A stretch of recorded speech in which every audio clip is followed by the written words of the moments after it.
पहिल्यांदाच मी 1 केजीमध्ये 3 tyre cake बनवला. त्यासाठी मी कोणते टीन यूज केले, किती प्रीमिक्स घेतले, सगळे काही ह्या व्हिडिओमध्ये सांगणार आहे. तुम्ही व्हिडिओ शेवटपर्यंत नक्की बघा.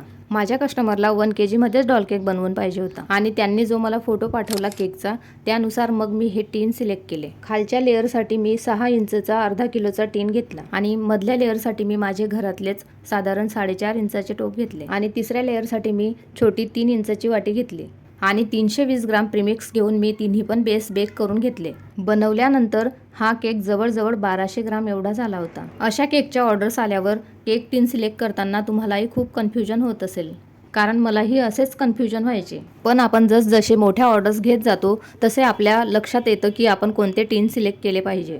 आपण आपल्या अनुभवातूनच बऱ्याच गोष्टी शिकत असतो. फायनली केक रेडी झाल्यावर खूपच सुंदर दिसत होता. माझ्या कस्टमरला आणि त्यांच्या बर्थडे गर्लला हा केक खूप आवडला. तुम्हाला कसा वाटला मला नक्की कमेंट करून सांगा आणि व्हिडिओ आवडला असेल तर एक लाईक करा आणि चॅनलला सबस्क्राईब करा.